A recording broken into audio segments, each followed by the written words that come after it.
ഈശ്വരറ്റം പ്രിയപ്പെട്ടവരെ, തിരുവിഷ്ടം മീഡിയയിലേക്ക് സ്വാഗതം. ഏവർക്കും വിശ്വകൃപയും സമാധാനവും. വെളിപാട് ഗ്രന്ഥത്തെക്കുറിച്ചുള്ള പരമ്പര നമ്മൾ തുടരുകയാണ്. വെളിപാട് ഗ്രന്ഥം വായിക്കുമ്പോൾ സ്വാഭാവികമായി നമുക്കുള്ളൊരു ധാരണ വെളിപാട് ദുർഗ്രഹമായൊരു കാര്യമാണ്, അത് നമ്മുടെ സ്വാഭാവികമായ ചിന്തകൾക്ക് വഴങ്ങുന്നതല്ല എന്നതാണ്.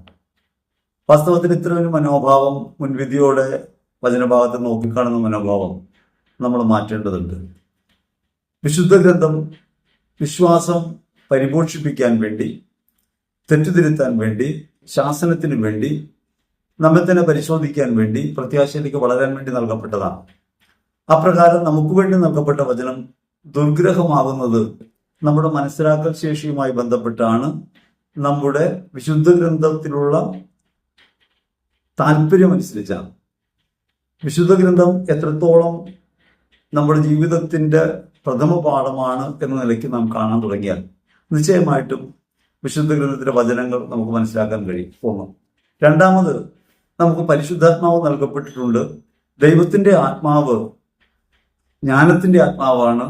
ആ ആത്മാവ് കാര്യങ്ങൾ വേണ്ട വിധം വെളിപ്പെടുത്തി തരും എന്നൊരു ബോധ്യം നമുക്കുണ്ടാകണം. മൂന്നാമത്, സഭ എന്താണ് പറയുന്നത്?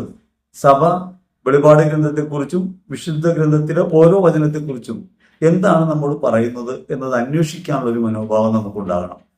പലപ്പോഴും സ്വതന്ത്രമായി വചനത്തെ വിലയിരുത്താനും വചനത്തിന് അർത്ഥം ഗ്രഹിക്കാനും ശ്രമിക്കുമ്പോഴാണ് നാം പരിമിതികൾക്കകത്തപ്പെടുക. കാരണം നമ്മുടെ അറിവും ബോധ്യങ്ങളും ഒക്കെ പരിമിതമാണ്. വിശ്വാസത്തിന്റെ ചരിത്രപരതയെക്കുറിച്ച് നമുക്ക് വേണ്ടത്ര അവഗാഹമില്ല. അത്തരം കാര്യങ്ങളെക്കുറിച്ചുള്ള പഠനം നമുക്ക് കുറവായതുകൊണ്ട് വിശുദ്ധ ഗ്രന്ഥത്തിൽ ഏത് വചനം നാം എടുക്കുമ്പോഴും സ്വതന്ത്ര ചിന്തയോടെ, വ്യക്തിപരമായ താല്പര്യത്തോടെ അതിനെ നോക്കുകയാണ്. വെളിപാട് ഗ്രന്ഥത്തെ അപ്രകാരം നോക്കുമ്പോഴാണ് അത് ദുർഗ്രഹമായിട്ട് അനുഭവപ്പെടുക. തിരുവചനത്തെക്കുറിച്ച് സഭ എന്ത് പറയുന്നു, ഏത് കാഴ്ചപ്പാടോടെയാണ് വിശുദ്ധ ഗ്രന്ഥത്തെ സമീപിക്കേണ്ടതെന്നാണ് സഭ നമ്മെ പഠിപ്പിക്കുന്നത് എന്നീ കാര്യങ്ങളെക്കുറിച്ച് നമുക്ക് ബോധ്യമുണ്ടാകണം. ചരിത്രപരമായ സാഹചര്യങ്ങളെയും പ്രവചന സ്വഭാവത്തെയും ഒക്കെ നാം തിരിച്ചറിയുകയും പ്രവചനങ്ങൾ എങ്ങനെയാണ് രൂപപ്പെട്ടത്, എന്താണ് ഭാവി പ്രവചനത്തെക്കുറിച്ച് വെളിപാട് ഗ്രന്ഥം പറയുന്നത് എന്ന് മനസ്സിലാക്കുകയും ചെയ്യുമ്പോൾ വ്യക്തമായി വെളിപാട് മനസ്സിലാക്കാൻ ഏതൊരു സാധാരണക്കാരനും കഴിയുമെന്നാണ് വാസ്തവം. വെളിപാട് ഗ്രന്ഥത്തിൽ പ്രവചന സ്വഭാവമുണ്ട്. ആ പ്രവചന സ്വഭാവം രണ്ട് തലത്തിലാണ്. ഒന്ന്, ഒരു പഴയ നിയമ പ്രവചനത്തെ പിൻപറ്റിയാണ്. ഒപ്പം തന്നെ ഭാവി പ്രവചനത്തെക്കുറിച്ച് വാചക വചനം എന്ന നിലയ്ക്ക് വെളിപാട് സൂചനകൾ നൽകുന്നുണ്ട്. ആദ്യത്തെ ഭാഗത്തെ അവഗണിച്ചാൽ രണ്ടാമത്തെ ഭാഗത്ത് ഗ്രഹിക്കാനും നമുക്ക് ബുദ്ധിമുട്ടായിത്തീരും. വെളിപാട് ഗ്രന്ഥത്തിൽ 1-ാം അധ്യായത്തിൽ 7-ഉം 8-ഉം തിരുവചനങ്ങൾ ഈ പ്രവചന സ്വഭാവത്തെക്കുറിച്ച് നമ്മെ ബോധ്യപ്പെടുത്തുന്നതാണ്. വെളിപാട് പുസ്തകം 1-ാം അധ്യായം 7-ാം തിരുവചനം പറയുന്നു, ഇതാ മേഘങ്ങളുടെ അകമ്പടിയോടെ അവൻ ആഗതനാകുന്നു, ഓരോ മിഴിയും അവിടുത്തെ കാണും. അതായത് എല്ലാവരും അവിടുത്തെ കാണും. അവൻ മാനമേഘങ്ങളിൽ പ്രത്യക്ഷനാവും, സകല മനുഷ്യരും അവനെ കാണുമെന്നാണ് വചനം പറയുന്നത്. അവനെ കുത്തിമുറിവേൽപ്പിച്ചവരും അവനെ പ്രതി മാറത്തടിച്ച് വിലപിക്കുന്ന സകല ഗോത്രങ്ങളും അവനെ ദർശിക്കും. ആമേൻ. വെളിപാട് ഗ്രന്ഥത്തിന്റെ ആമുഖം അവസാനിക്കുന്നത് അവനെ പീഡിപ്പിക്കുന്നവർക്കെതിരെ താക്കീതും പീഡ ഏൽക്കുന്നവർ പ്രത്യാശയോടെയും അവിടുത്തെ കാത്തിരിക്കണമെന്ന ഓർമ്മപ്പെടുത്തലോടെയാണ്. വെളിപാട് ഗ്രന്ഥം ഉണ്ടാവുന്നത്, യോഹന്നാന് വെളിപാട് ലഭിക്കുന്നത് പീഡ ഏൽക്കുന്ന ഒരു സഭയുടെ മധ്യത്തിലാണ്. മർദ്ദിതരും പീഡിതരുമായ ഒരു ജനവിഭാഗത്തിന്റെ മധ്യത്തിൽ നിന്നുകൊണ്ടാണ് ഈ ദൈവിക ദർശനം വിശുദ്ധ യോഹന്നാൻ ഉണ്ടാവുന്നത്.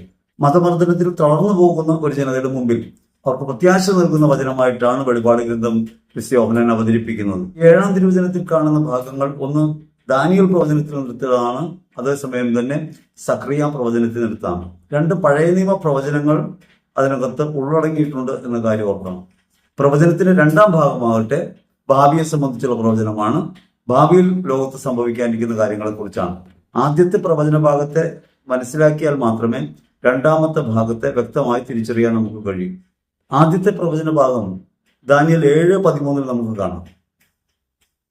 അന്ന് വിശ്വാസികൾ നേരിട്ടിരുന്ന മതമർദ്ദനത്തെക്കുറിച്ച്, പീഡനത്തെക്കുറിച്ചാണ് അവിടെ പ്രതിപാദിക്കുന്നത്. സാമ്രാജ്യത്വങ്ങളുടെ പതനവും ക്രിസ്തുവിലുള്ള വിമോചനത്തെക്കുറിച്ചും പ്രവാചകൻ പ്രത്യാശാപൂർണമായ വചനമാണ് ദാനിയേൽ പ്രവചനത്തിൽ നൽകുന്നത്. ദിശാദർശനത്തിൽ ഞാൻ കണ്ടു, ഇതാ വാനമേഘങ്ങളിൽ മനുഷ്യപുത്രനെ പോലെ ഒരുവൻ വരുന്നു. ദാനിയേൽ പ്രവചനം പറയുന്നത് അങ്ങനെയാണ്. 7:13. നിശാദർശനത്തിൽ ദാനിയേൽ പ്രവാചകൻ കാണുകയാണ്, വാനമേഘങ്ങളിൽ ഒരുവൻ വരുന്നു, മനുഷ്യപുത്രനെ പോലെ ഇരിക്കുന്ന ഒരുവൻ.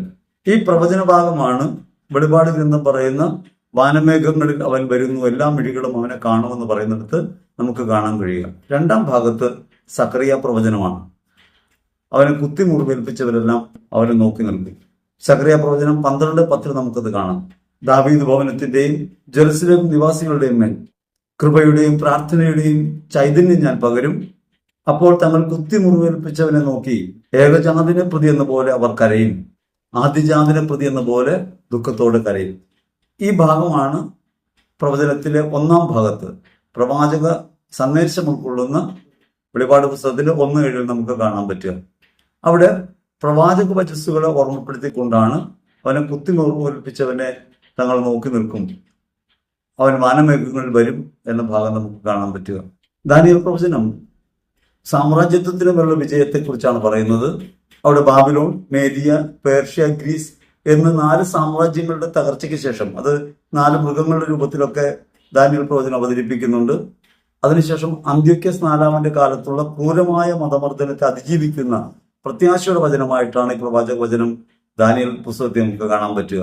അതേ പ്രവചന ഭാഗം തന്നെ വെളിപാട് പുസ്തകത്തിൽ അവതരിപ്പിക്കുമ്പോൾ അവിടെ റോമ അടക്കമുള്ള സാമ്രാജ്യത്വ ശക്തികളുടെ അധീശത്വത്തിലല്ല മനുഷ്യ സമൂഹം ഉയരുക, അല്ലെങ്കിൽ ആ സാമ്രാജ്യാധിപത്യങ്ങളെ ജയിക്കുന്ന വിശ്വാസത്തിന്റെ ശക്തിയെ നമുക്ക് കാണാൻ കഴിയും എന്നതിനെ കുറിച്ചുള്ള സൂചനയാണ് വെളിപാട് പുസ്തകം 1:7 നമ്മുടെ മുമ്പിൽ വെക്കുക.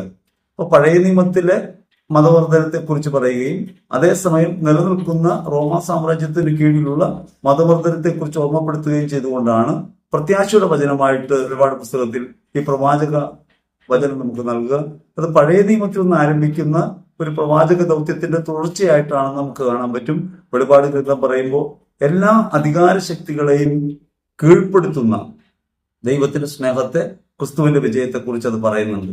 ഇത് കേവലമായ ഒരു സാമ്രാജ്യമായുള്ള കാര്യത്തെക്കുറിച്ചല്ല, വിശ്വാസത്തിന്റെ മേൽ നടക്കുന്ന അധീശത്വങ്ങളെ, ലോക താല്പര്യങ്ങളെ അതിജീവിക്കുന്ന ശക്തിയായി ക്രിസ്തുവിൽ പ്രത്യാശയോടെ നമുക്ക് വളരാൻ കഴിയുമെന്നൊരു കാര്യത്തെക്കുറിച്ചാണ് വചനം പറയുക. പഴയ സാമ്രാജ്യങ്ങളുടെ തകർച്ചയെക്കുറിച്ചല്ല ഇവിടെ പറയുക, ലോകമെന്ന ആധിപത്യത്തെ അതിജീവിക്കാൻ നമുക്ക് ഓരോരുത്തർക്കും കഴിയും എന്ന കാര്യത്തെക്കുറിച്ച് ഓർമ്മപ്പെടുത്താൻ വേണ്ടിയാണ് വെളിപാട് ഗ്രന്ഥകാരൻ 1:7 പഴയ നിയമ പ്രവചനങ്ങളെ പിൻപറ്റി അതേസമയം തന്നെ നിലനിൽക്കുന്ന മതവർദ്ധനത്തെയും ചൂണ്ടിക്കാട്ടിക്കൊണ്ട് വർത്തമാനകാലത്തിൽ പറയുന്നത്.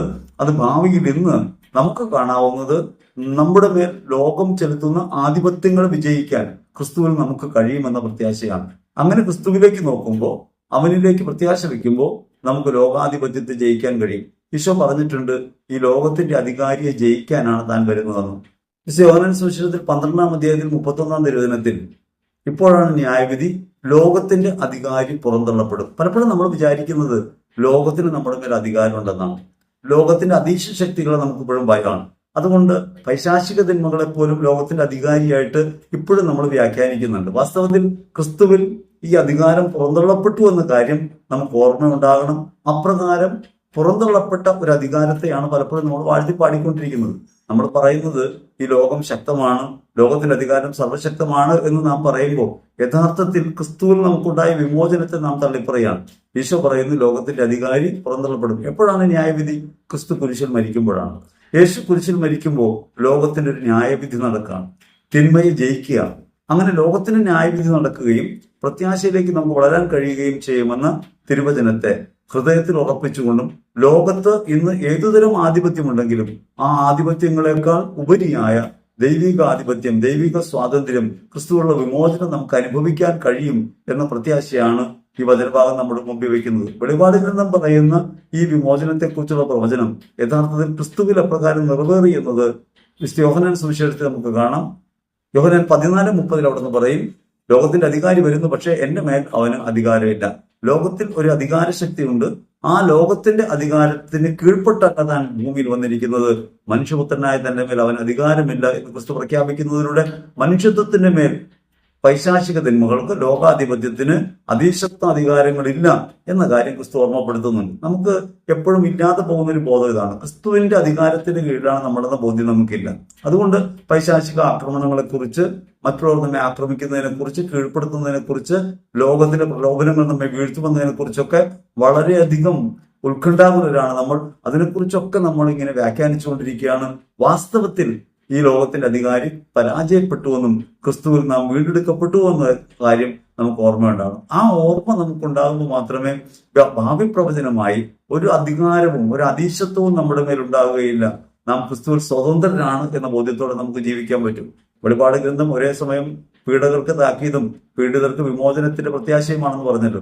ആ പ്രത്യാശയിൽ ഉറയ്ക്കാൻ നമുക്ക് കഴിയണമെങ്കിൽ ക്രിസ്തുവിൽ സംഭവിച്ച ഈ വിമോചനത്തെ കുറിച്ച് നമുക്ക് ബോധ്യം ഉണ്ടാകണം. അങ്ങനെ പഴയ നിയമകാലത്തെ ഒരു സാമ്രാജ്യത്വ അധീശത്വത്തിന്റെ മതവർദ്ധനത്തിന്റെ കാലത്ത് നിന്ന് വിമോചനം ഉണ്ടാകുമെന്ന് പറയുകയും അതേസമയം ആ വിമോചനം ക്രിസ്തുവിൽ പൂർത്തിയായെന്ന് വിശ്വസിക്കുകയും ആ വിമോചനത്തിന്റെ ഭാഗമായിട്ടാണ് നമ്മൾ ജീവിക്കുന്നതെന്നും അതുകൊണ്ട് ഭാവിയിൽ ഈ ലോകം നൽകുന്ന ഒരു അധികാരവും ഒരു അധീശത്വവും നമ്മുടെ മേൽ ആധിപത്യം പുലർത്തില്ലെന്നും ഉള്ള ബോധ്യത്തോടെ ജീവിക്കുമ്പോഴാണ് പ്രത്യാശയുള്ളവരായിട്ട് നമുക്ക് ജീവിക്കാൻ പറ്റുക.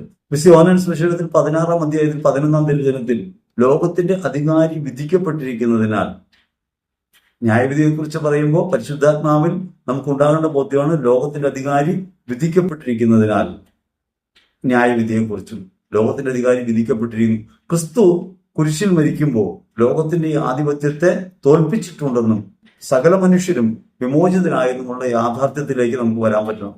അങ്ങനെ ക്രിസ്തുവിൽ വിമോചിതരാണ് എന്ന ബോധ്യം നിലനിർത്തിക്കൊണ്ട് വെളിപാട് ഗ്രന്ഥത്തെ വായിക്കുമ്പോൾ മാത്രമേ പ്രത്യാശാപൂർണമായ സന്ദേശമായിട്ട് അത് അനുഭവപ്പെടൂ. അല്ലെങ്കിൽ അത് ഭീഷണിക്കുള്ള കാരണമായിട്ട് മാറ്റാൻ പറ്റും. ഈ വചനഭാഗം മാത്രം എടുത്തുകൊണ്ട് നിങ്ങൾ ക്രിസ്തുവിനെ ദ്രോഹിക്കുന്നവരാണ് എന്ന നിലയ്ക്ക് പറയുമ്പോൾ വാസ്തവത്തിൽ ഭയം ഉണ്ടാക്കാൻ സാധ്യതയുണ്ട്. അതുകൊണ്ട് യേശുക്രിസ്തുവിൽ വിമോചനം പ്രാപിച്ചു എന്ന ഒരു യാഥാർത്ഥ്യത്തെ ഹൃദയത്തിൽ ഉറപ്പിച്ചുകൊണ്ടും നിലവിൽ ഈ ലോകം നൽകുന്ന പ്രലോഭനങ്ങളെയും ലോകാധികാരത്തെയും ക്രിസ്തുവിൽ നമുക്ക് നേരിടാൻ കഴിയുമെന്നും വിമോചിതരായ നമുക്ക് അതിനെ കീഴ്പ്പെടുത്താൻ കഴിയുമെന്ന ബോധ്യം നമുക്കുണ്ടാകണം. യേശുക്രിസ്തു വിജയം പ്രാപിച്ചു എന്നതിന്റെ അർത്ഥം മനുഷ്യകുലം വിജയം പ്രാപിച്ചു എന്ന് തന്നെയാണ്. അതായത് ക്രിസ്തു കുരിശിൽ മരിച്ച് അധീശത്വത്തെ തോൽപ്പിച്ചിരിക്കുകയാൽ അവനോട് ഐക്യപ്പെടുമ്പോൾ ഈ വിമോചനം നമുക്ക് അനുഭവിക്കാൻ കഴിയും, പ്രത്യാശയിലേക്ക് വളരാൻ കഴിയും. അതുകൊണ്ടാണ് ലോകത്തിലെ ക്ലേശങ്ങളോ പീഡകളോ കഷ്ടതകളോ നമ്മുടെ മേൽ അധികാരം പുലർത്തുകയില്ല. അവയെ അതിജീവിക്കുന്ന ശക്തിയായി ക്രിസ്തുവിന്റെ വിമോചന മാർഗം നമ്മുടെ മുമ്പിലുണ്ട്. ക്രിസ്തുവിലായിരിക്കുന്നവർ സഹനങ്ങളെയും ക്ലേശങ്ങളെയും നേരിടുകയും വിജയം വരിക്കുകയും ചെയ്യും. ക്രിസ്തുവിലുള്ള വിജയം ആഘോഷിക്കുകയാണ് ഓരോ ക്ലേശാനുഭവങ്ങളിലും. രോഗാവസ്ഥയിലാകട്ടെ, കഷ്ടതയിലാകട്ടെ, തകർച്ചയിലാകട്ടെ, യഥാർത്ഥത്തിൽ നാം അനുഭവിക്കേണ്ടത് ക്രിസ്തുവിലുള്ള വിമോചനമാണ്. യേശു ക്രിസ്തു ഈ തിന്മകളെ, ലോകത്തിന്റെ ആധിപത്യത്തെ കീഴ്പ്പെടുത്തിയിട്ടുണ്ടെന്നും അതുകൊണ്ട് ലോകത്തിന്റെ അധികാരം നമ്മുടെ മേൽ ആധിപത്യം ഉറപ്പിക്കില്ലെന്നും നമുക്ക് ബോധ്യമുണ്ടാകണം. ഒരു കാര്യമുള്ളത്, നമ്മൾ എപ്പോഴും ഭയന്നുകൊണ്ടിരിക്കുന്ന ഒന്നും നമ്മൾ കീഴ്പ്പെടുത്തും. ഈ ലോകം പ്രശ്നസങ്കീർണമാണ്, ലോകം ആധിപത്യം പുലർത്തുന്നതാണ്, അധികാരമുണ്ട്, ലോകത്തിന്റെ അധികാരി പിശാച് ഇപ്പോഴും വിലസുന്നുണ്ട് എന്ന് നമ്മൾ മനസ്സിൽ ഭയന്നാൽ നിശ്ചയമായും ആ ഭയം നമ്മെ പിടികൂടും, ആ ഭയം നമ്മെ കീഴ്പ്പെടുത്തും. യഥാർത്ഥത്തിൽ ഭയവിമോചിതനായി ജീവിക്കുകയാണ് ക്രിസ്തുവിൽ വേണ്ടത്. അതാണ് അഭയം എന്ന് പറയാൻ കാരണം. യേശുക്രിസ്തു അഭയമായി മാറുന്നത് വിമോചനം നൽകുന്നവനായതുകൊണ്ടാണ്. ആ ഒരു ബോധ്യം നമുക്കുണ്ടാകണം. വാനമേഘങ്ങൾ അവൻ വരുമെന്നത് കേവലം ഒരു ആശയമായി അല്ലെങ്കിൽ പ്രതീക്ഷയായി വെക്കാതെ ക്രിസ്തുവിൽ അത് നോക്കിക്കാണാൻ നമുക്ക് പറ്റണം. വിശുദ്ധ മത്തായി സുവിശേഷത്തിൽ 26-ാം അധ്യായത്തിൽ 64-ാം തിരുവചനത്തിൽ വിചാരണ വേളയിൽ തർക്കങ്ങൾക്കിടയിൽ യേശു ഒരു കൃത്യമായ കാര്യം പറയുന്നുണ്ട്. പുരോഹിതൻ ചോദിക്കുകയാണ്, നീ ക്രിസ്തുവാണോ? ഉത്തരമായിട്ട് യേശു പറയുന്നു, ഇപ്പോൾ മുതൽ മനുഷ്യപുത്രൻ വാനമേഘങ്ങൾ വരുന്നതും ശക്തിയുടെ വലതുഭാഗത്ത് ഉപവിഷ്ടനായിരിക്കുന്നത് നിങ്ങൾ കാണും. കൃത്യമായി തന്നിലൂടെ സംഭവിക്കുന്ന വിമോചനത്തെ സംബന്ധിച്ച് താൻ ഇങ്ങനെ വാനമേഘങ്ങളിൽ കുരിശിൽ ഉയർത്തപ്പെടുന്ന സമയത്ത് ശക്തിയുടെ വലതുഭാഗത്ത് താൻ ഉപവിഷ്ടനായിരിക്കുന്നത് നിങ്ങൾ കാണും എന്ന നിലയ്ക്ക് ക്രിസ്തു പറയുന്നു. യഥാർത്ഥത്തിൽ ക്രിസ്തുവിൽ ഈ പ്രത്യാശ ഉറപ്പിക്കുമ്പോഴാണ്, അവന്റെ മരണം നമുക്ക് വിമോചനം നൽകിയെന്ന് ഉറപ്പിൽ നമ്മൾ എത്തിച്ചേരുമ്പോഴാണ് പ്രവാചക വചസ്സുകൾ നമ്മുടെ ജീവിതത്തിന്റെ ഭാഗമായിട്ട് മാറുന്നതും ഭാവിയിൽ ഉണ്ടാകുന്ന ക്ലേശങ്ങളെയും ദുരിതങ്ങളെയൊക്കെ അതിജീവിക്കുന്ന വിമോചനത്തിന്റെ ശക്തിയായി ക്രിസ്തു വിശ്വാസം മാറിത്തീരുന്നതും. ഈ വിശ്വാസബോധ്യം നമുക്കില്ലാതെ വചനഭാഗം വായിക്കുമ്പോൾ യഥാർത്ഥത്തിൽ ഭാവിയിൽ വരാനിരിക്കുന്ന വനമേഘങ്ങളിൽ അവൻ വരും എന്ന് പറയുന്ന കേവല പ്രതീക്ഷയായിട്ട് അത് മാറിപ്പോകും. ക്രിസ്തുവിൽ സാധ്യമായ ഒരു കാര്യത്തെ വീണ്ടും മഹത്വത്തിൽ നമുക്ക് കാണാൻ കഴിയും. അന്ന് അവൻ കീഴ്പ്പെടുകയാണ് ചെയ്യുന്നതായിട്ട് അനുഭവപ്പെടുന്നത്, കുരിശിൽ തറയ്ക്കപ്പെടുകയാണ്. വീണ്ടും അവൻ വരും, മഹത്വത്തിൽ വരും. അങ്ങനെ മഹത്വത്തിൽ അവൻ വരുമ്പോൾ പങ്കുകാരാകാൻ നമുക്ക് കഴിയും. മനുഷ്യകുലത്തെ വിമോചിപ്പിച്ചവൻ വീണ്ടെടുക്കും എന്നൊരു ബോധ്യത്തിലേക്ക് എത്തിച്ചേരുമ്പോഴാണ് നമുക്ക് വരാനിരിക്കുന്ന സ്വർഗീയ സൗഭാഗ്യത്തെക്കുറിച്ചും നിത്യമായ ജീവിതത്തെക്കുറിച്ചുള്ള പ്രത്യാശ നമുക്ക് കുറയ്ക്കാൻ പറ്റുക. ആ ഒരു ബോധ്യം നമുക്കില്ലാതെ വരുമ്പോൾ ക്രിസ്തു ഇങ്ങനെ ആഗതനാകും എന്ന കേവലമായ ഒരു പ്രതീക്ഷ മാത്രമായി വിശ്വാസം മാറുകയും യേശുക്രിസ്തുവിൽ സംഭവിച്ച കാര്യത്തെ നമ്മൾ തള്ളിപ്പറയുകയും ചെയ്യും. മത്തായി സുവിശേഷം 26:64 പറയുന്നത്, നിങ്ങൾ ഇങ്ങനെ കുരിശിൽ തറയ്ക്കുമ്പോൾ അവൻ ശക്തിയിൽ ഉയർത്തു വരും, അവൻ മഹത്വത്തിൽ പ്രത്യക്ഷപ്പെടും, വാനമേഘങ്ങളിൽ അവൻ ഉയർത്തപ്പെടുമ്പോൾ ശക്തിയുടെ വലതുഭാഗത്ത് ഉപവിഷ്ടനായിരിക്കുന്നത് നിങ്ങൾ കാണും. അങ്ങനെ ഈ മരണം യഥാർത്ഥത്തിൽ നിത്യമഹത്വത്തിന്റെ അടയാളമായിട്ടാണ് മാറുക, രക്ഷയുടെ അടയാളമായിട്ടാണ് മാറുക എന്ന് ക്രിസ്തു പഠിപ്പിക്കുന്നുണ്ട്. ഈ ഒരു ബോധ്യത്തിൽ നമുക്ക് എത്തിച്ചേരാൻ കഴിയാത്തത് കൊണ്ടാണ് വെളിപാട് ഗ്രന്ഥത്തെ ഈ വചനങ്ങളെ ദുർഗ്രഹമായിട്ട് നമുക്ക് തോന്നുന്നത്. യേശുവിൽ സംഭവിച്ചതും ഇനി സംഭവിക്കാനിരിക്കുന്നതുമായി നമ്മുടെ ജീവിതത്തിന്റെ ഓരോ നിമിഷവും ക്രിസ്തു നമ്മിൽ നിറവേറ്റുന്നതുമായ കാര്യങ്ങളെ കുറിച്ച് നമുക്ക് ബോധ്യം ഉണ്ടാകുമ്പോൾ, അവൻ കുരിശിൽ മരിച്ചു, എന്നെ നേടിയിരിക്കുന്നു, അതുകൊണ്ട് അവൻ പിതാവിന്റെ വലതുഭാഗത്ത് എഴുന്നള്ളിയിരിക്കുന്നു, ഇനി എന്റെ മേൽ അധികാരം ലോകത്തിനില്ല. ഈ ഒരു ബോധ്യത്തിലേക്ക് നമുക്ക് എത്തിച്ചേരാൻ പറ്റണം. അധികാരം എപ്പോഴും ഉണ്ടാകുന്നത് എങ്ങനെയാണ്? അധികാരം ഉള്ളത് കൊണ്ടല്ല, വിധേയം ഉണ്ടാകുന്നത് കൊണ്ടാണ്. നമ്മൾ വിധേയപ്പെടുമ്പോഴാണ് അധികാരം ഉണ്ടാകുക. അപ്പൊ ജാതി വ്യവസ്ഥയുടെയും വർണ്ണ വ്യവസ്ഥയുടെയും കാര്യം നോക്കുമ്പോൾ നമുക്ക് അറിയാൻ പറ്റും. അവിടെ മേലാളനാണ് അധികാരം പ്രയോഗിക്കുന്നതെന്ന് വിചാരിക്കേണ്ട. മേലാളന് അധികാരം പ്രയോഗിക്കാൻ തക്കവിധം കീഴാളൻ താഴ്ന്നു കൊടുക്കുന്ന വിധേയത്വത്തിന്റെ മനോഭാവം ഉണ്ടാവും. ലോകത്തിന്റെ ശക്തിയുടെ മുമ്പിൽ ഒരു വിധേയത്വം പലപ്പോഴും നമ്മൾ പുലർത്തുന്നുണ്ട്. നമ്മൾ എന്ത് ചെയ്യാനാണ്? നമ്മൾ ബലഹീനരല്ലേ? നമുക്കിതിനെ തകർക്കാൻ കഴിയുമോ? നമുക്ക് എങ്ങനെ നേടാൻ കഴിയും എന്ന അസ്വസ്ഥത പലപ്പോഴും നമുക്കുണ്ട്. ആ അസ്വസ്ഥത ഉള്ളത് എന്തുകൊണ്ടാണ്? നമുക്ക് വേണ്ടി ക്രിസ്തു കുരിശിൽ മരിച്ച് നേടിത്തന്ന വിമോചനത്തെ ഹൃദയത്തിൽ അംഗീകരിക്കാതെ പോകുന്നതുകൊണ്ടാണ്. ഈ വിമോചനത്തിനകത്താണ് ഞാൻ ജീവിക്കുന്നതെന്നും എന്റെ മേൽ ഒരു ശക്തിക്കും അതീശത്വമില്ലെന്നും ഞാൻ വിമോചിതനാണെന്നും ബോധ്യമുണ്ടായ ആ ബോധ്യമാണ് വിശ്വാസം പകരേണ്ടത്. പൈശാചിക തിന്മകൾ കൂടുന്നു, ബാധകൾ ഉണ്ടാകുന്നു എന്നൊക്കെ പറയുന്നിടത്തും തിന്മകളുടെ ആവാസമാണ് നമ്മുടെ ജീവിതത്തെ തകർക്കുന്നതെന്നൊക്കെ പറയുന്ന സമയത്ത് നാം ഓർക്കേണ്ട ഒരു കാര്യം ഇതാണ്: അവൻ വിമോചനം നേടി, പിശാചിനെ തോൽപ്പിച്ചു, ഞാൻ ഇനി അധികാരപക്ഷത്താണ്, ദൈവത്തിന്റെ വലതുഭാഗത്ത് എഴുന്നള്ളിയിരിക്കുന്ന ക്രിസ്തുവിന്റെ പക്ഷത്താണ്. അതുകൊണ്ട് ലോകതിന്മകൾ, പ്രലോഭനങ്ങൾ എന്നെ കീഴ്പ്പെടുത്തുകയില്ല, അവയെ ജയിക്കാൻ എനിക്ക് ക്രിസ്തുവിൽ സാധിക്കും, അവന്റെ മരണം എനിക്ക് ഉറപ്പായിട്ടുണ്ട് എന്നൊരു ബോധ്യത്തിലേക്ക് എനിക്ക് നിങ്ങൾക്ക് എത്തിച്ചേരാൻ പറ്റണം. പ്രവചനം ഓർമ്മപ്പെടുത്തുന്ന ഒരു പ്രധാനപ്പെട്ട കാര്യം ഇതാണ്: ലോകാധിപത്യങ്ങൾ, സാമ്രാജ്യത്വങ്ങൾ, ലോകത്തിന്റെ അതീശത്വമായ ദ്രവ്യാസക്തി അവയൊന്നും എന്നെ കീഴ്പ്പെടുത്തില്ല, അവയ്ക്കുപരിയായ ഒരു ജീവിതം നയിക്കാൻ എനിക്ക് നിങ്ങൾക്കും കഴിയും. ഈ പ്രത്യാശയാണ് യഥാർത്ഥത്തിൽ വെളിപാട് ഗ്രന്ഥം നമുക്ക് നൽകുന്നത്. വെളിപാട് ഗ്രന്ഥത്തിന്റെ ഈ പ്രത്യാശയിലേക്ക് വളരാൻ നമുക്ക് കഴിയാതെ പോകുന്നത് പലപ്പോഴും നമ്മൾ ഈ വചനഭാഗത്തെ കേവലം ഒരു പുസ്തകം എന്ന നിലയ്ക്ക് മാത്രം അവിടെയുള്ള ഒന്നോ രണ്ടോ വാക്യങ്ങളിൽ മാത്രം മുടക്കി കാണുന്നത് കൊണ്ടാണ്. ചരിത്രപരമായ കാര്യങ്ങളെ ഓർക്കണം, പ്രവചനത്തെ ഓർക്കണം. ദാനിയേൽ പ്രവചനം അടക്കമുള്ള പ്രവചനങ്ങളിലൂടെ, സക്കറിയ പ്രവചനത്തിലൂടെ പറഞ്ഞ കാര്യങ്ങൾ ക്രിസ്തുവിൽ നിറവേറി എന്ന കാര്യം ഓർക്കണം. ആ നിറവേറപ്പെട്ട ക്രിസ്തുവിലുള്ള വിമോചനത്തിനകത്താണ് ഞാനും നിങ്ങളും ജീവിക്കുന്നതെന്ന കാര്യം ഓർക്കണം. അതുകൊണ്ട് നമ്മുടെ ഭാവി ശുഭകരമായിരിക്കും, ക്രിസ്തുവിലായിരിക്കും. അവൻ മാനമേഘങ്ങളിൽ മഹത്വത്തോടെ പ്രത്യക്ഷപ്പെടുമ്പോൾ അവനെ സ്വീകരിക്കാനായി മനുഷ്യകുലം ഒന്നാകെ അവനെ നോക്കി നിൽക്കും. അവനിലേക്ക് മുഖം തിരിക്കാൻ പ്രത്യാശയുടെ വചനമായിട്ട് വെളിപാട് ഗ്രന്ഥത്തെ കാണാൻ വേണ്ടി നമുക്ക് കഴിയണം. യേശുവിന്റെ ആദ്യത്തെ വരവും ബലഹീനതയിലായിരുന്നു. ശിശുവായിട്ട് വരുന്നു, അവൻ പാലസ്തീനായി മാത്രം പ്രവർത്തിക്കുന്നു, അവൻ അധികം ദൂരമൊന്നും സഞ്ചരിക്കാൻ കഴിയുന്നില്ല, ഒരു സമുദായത്തിനകത്ത് മാത്രം പ്രവർത്തിക്കുന്നു, ഒരു സമൂഹത്തിനകത്ത് മാത്രം പ്രവർത്തിക്കുന്ന ഒരാളായിട്ട് വരുന്നു. രണ്ടാമത് അവൻ വരുന്നത് അങ്ങനെയല്ല, മഹത്വത്തോടെയാണ്. സകല ജനതയ്ക്കും വേണ്ടി കുരിശിൽ അർപ്പിക്കപ്പെട്ട ക്രിസ്തു സകല ജനതയ്ക്കും വേണ്ടി വാനമേഘങ്ങൾ വരും. ഈ പ്രത്യാശയുടെ സന്ദേശം വെളിപാട് ഗ്രന്ഥം നൽകുന്നുണ്ട്. അതുകൊണ്ട് നാം ഒരു കാര്യം മനസ്സിലാക്കേണ്ടത്: യേശു ക്രിസ്തു ബലഹീനതയിൽ മരിച്ചു, മഹത്വത്തിൽ ഉയർക്കുന്നു. ഈ മഹത്വത്തിലേക്കാണ് നാം ഓരോരുത്തരും വിളിക്കപ്പെടുന്നത്. മഹത്വത്തിന്റെ പ്രത്യാശയെ ക്രിസ്തുവിൽ പ്രത്യാശ വെച്ച് നമുക്ക് ജീവിക്കാൻ കഴിയണം. എന്നിലും നിങ്ങളിലും വസിക്കുന്നത് മഹത്വത്തിന്റെ പ്രത്യാശയാണ്, പ്രത്യാശയായ ക്രിസ്തുവാണ്. കൊളോസ്യർ 1:27 പറയുന്നത് പോലെ മഹത്വത്തിന്റെ പ്രത്യാശയായ നമ്മിലുണ്ട്. ഈ പ്രത്യാശയിൽ ഊന്നിയ ഒരു ജീവിതം നയിക്കാൻ നമുക്ക് കഴിയുമെങ്കിൽ മാത്രമേ പാപകരമായ ലോകത്തിന്റെ സ്വാധീനങ്ങളെ നമുക്ക് ചെറുക്കാൻ കഴിയും. നമുക്ക് പലപ്പോഴും ലോകത്തിന്റെ ആധിപത്യങ്ങളെയും പ്രലോഭനങ്ങളെയും ജയിക്കാൻ കഴിയാത്തത് ഈ ബോധ്യമില്ലാതെ പോകുന്നത് കൊണ്ടാണ് എന്നൊരു കാര്യം വെളിപാട് ഗ്രന്ഥം നമ്മെ ഓർമ്മിപ്പിക്കുന്നുണ്ട്. സക്കറിയ പ്രവചനം 12:10 പറയുന്ന അവനെ കുത്തിമുറിവേൽപ്പിച്ചവരെല്ലാം നോക്കി നിൽക്കും. ഈ പ്രവചനം ക്രിസ്തുവിൽ നിറവേറി. വിശുദ്ധ യോഹന്നാൻ സുവിശേഷത്തിൽ 19-ാം അധ്യായത്തിൽ 37-ാം തിരുവചനത്തിൽ നമുക്കത് കാണാം. അപ്പൊ ക്രിസ്തുവിൽ അത് നിറവേറി. ഇനി അങ്ങനെ കുത്തിമുറിവേൽപ്പിച്ചത് അന്ന് റോമൻ പടയാളികളാണ്. അവരവനെ നോക്കി നിൽക്കുമെന്ന് പറഞ്ഞത് അവിടെ നിറവേറുന്ന നമുക്ക് കാണാം. പക്ഷെ യഥാർത്ഥത്തിൽ ക്രിസ്തുവിനെ കുത്തിമുറിവേൽപ്പിക്കുന്നവരാരാണ്?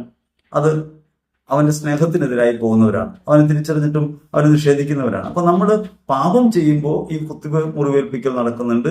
ഈ മുറിവേൽപ്പിച്ചവരെല്ലാം അവനെ നോക്കി നിൽക്കും എന്ന നിലയ്ക്ക് കാണുമ്പോഴാണ് ഭാവിയിലേക്കുള്ള നമ്മുടെ ജീവിതത്തിലേക്കുള്ള ഇടപെടലായിട്ട് ഈ വചനം മാറുക.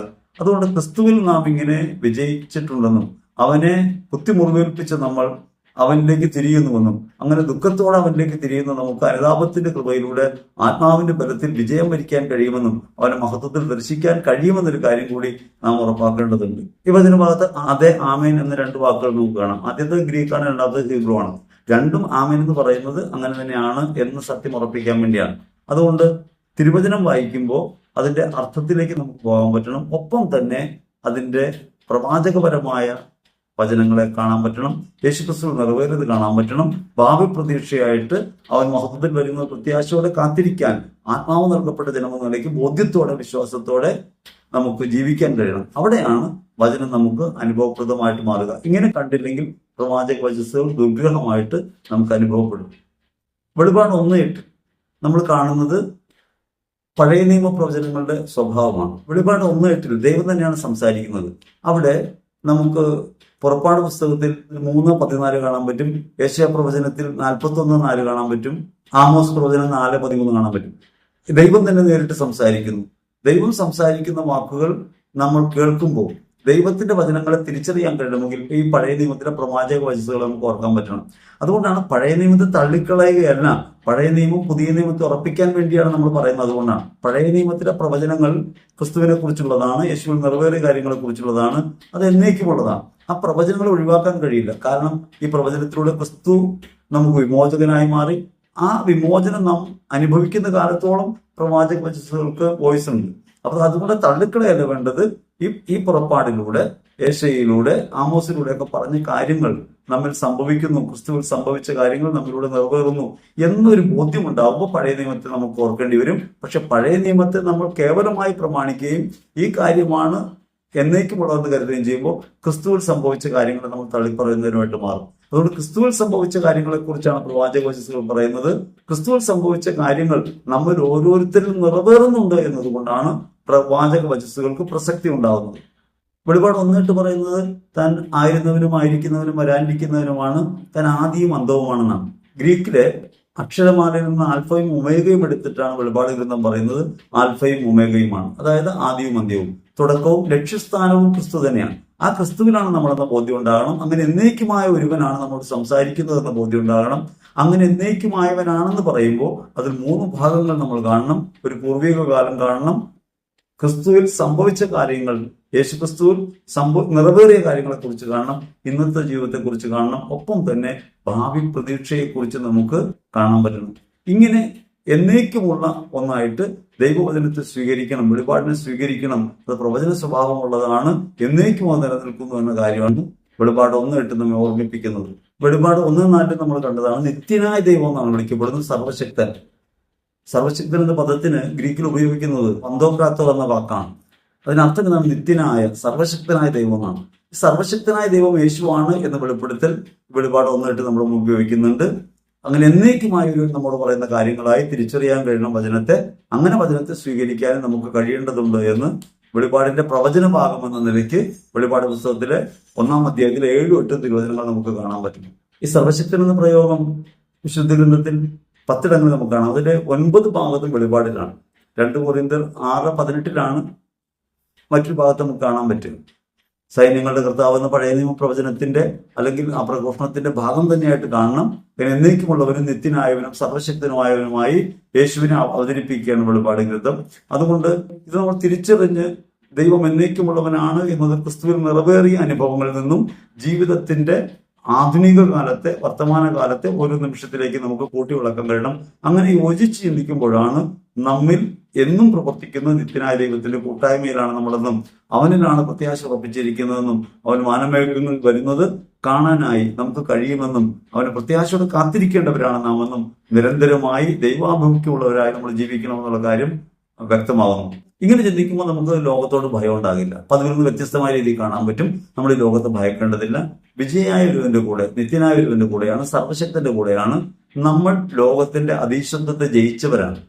അങ്ങനെ ബോധ്യത്തോടെ ജീവിക്കുമ്പോൾ മാത്രമേ പാപകരമായ സാഹചര്യങ്ങൾ അതിജീവിക്കാൻ നമുക്ക് കഴിയും. നമ്മൾ ബലഹീനരാണ്, ദുർബലരാണ്, ലോകം സർവശക്തമാണ്, പിശാച് അധികാരിയാണ് എന്നൊക്കെ നമ്മൾ ചിന്തിച്ചുകൊണ്ടിരിക്കുമ്പോൾ നമ്മൾ ആ അധികാരത്തിന് വിധേയപ്പെട്ടുകൊണ്ടേയിരിക്കും. അതുകൊണ്ട് ഈ വിധേയത്വം ഒഴിവാക്കി ഒരു കീഴാടത്ത മനോഭാവം വിട്ടിട്ട് ക്രിസ്തു വിജയികളാണ് നമ്മളെന്ന ബോധ്യത്തോടെ നമുക്ക് വിശ്വാസത്തിൽ ചലിക്കാൻ കഴിയണം. അപ്പോൾ മാത്രമേ നമുക്ക് യഥാർത്ഥത്തിൽ ക്രിസ്തുവിലുള്ള ജീവിതം ആരംഭിക്കാൻ കഴിയും. യോഹന്നാൻ ഈ സുവിശേഷം പ്രഘോഷിക്കുമ്പോഴാണ് തടവിലാക്കപ്പെടുന്നത്.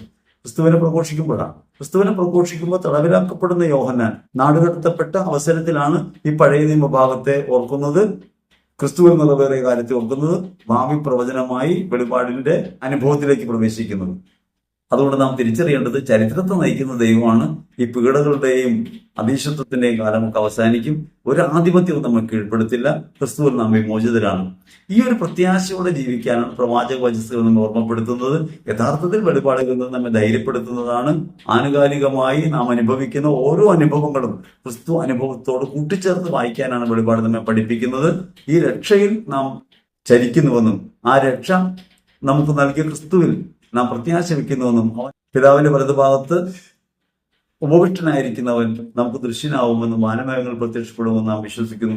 ഈ വിശ്വാസം യഥാർത്ഥത്തിൽ ജീവിതഗന്ധിയായി മാറണമെങ്കിൽ ജീവിത പ്രവർത്തികൾ പ്രത്യാശയുള്ളതായിട്ട് മാറണം, അധീശത്വങ്ങളെ ഭയപ്പെടാത്തതായിട്ട് മാറണം, നിത്യതയെ ലക്ഷ്യം വെക്കുന്നതായിട്ട് മാറണം. അങ്ങനെ ലോകത്തിന്റെ ആധിപത്യങ്ങൾ ജയിക്കുന്ന ഒരു ജീവിതം നമുക്കുണ്ടാകണമെന്ന് ഓർമ്മപ്പെടുത്തലാണ് വാസ്തവത്തിൽ വെളിപാട് ഗ്രന്ഥം പ്രവചനമെന്ന നിലയ്ക്ക് നമ്മുടെ മുന്നിൽ അവതരിപ്പിക്കുന്നത്. ഇക്കാര്യം ഹൃദയത്തിൽ വെക്കണം. അതുകൊണ്ട് പൂർണ്ണമായ ബോധ്യത്തോടെ പഴയ നിയമം പറഞ്ഞ ക്രിസ്തു നമുക്ക് വിമോചനം നൽകിയെന്നും വിമോചനം നൽകിയ വിമോചകനായ ക്രിസ്തു വീണ്ടും വരുമ്പോൾ മഹത്വത്തോടെ അവനെ കാണാനായി നാം ഓരോരുത്തരും അവന്റെ സന്നിധിയിലേക്ക് ആനയിക്കപ്പെടും എന്നൊരു ബോധ്യം നമുക്കുണ്ടാകുമ്പോൾ നമ്മുടെ ജീവിതം കുറെ കൂടി മെച്ചപ്പെട്ടതാക്കാൻ നമുക്ക് കഴിയും. വിശ്വാസ ജീവിതം ഉറപ്പുള്ളതായിട്ട് മാറും. ഒപ്പം തന്നെ ക്ലേശങ്ങളെയും കഷ്ടതകളെയൊക്കെ അതിജീവിക്കുന്ന ഹൃദയബലം നമുക്ക് ലഭിക്കും. ഈശ്വരനും പ്രിയപ്പെട്ടവരെ, അപ്രകാരം വിമോചിതരാണ് എന്നൊരു ബോധ്യത്തോടെ ക്രിസ്തുവിൽ പ്രത്യാശയോടെ ജീവിതത്തിൽ മുന്നേറാൻ ആത്മാവിന്റെ അധികമായ കൃപ എല്ലാവർക്കും ലഭിക്കട്ടെ എന്ന് ഹൃദയപൂർവ്വം പ്രാർത്ഥിക്കുന്നു. ആമേൻ.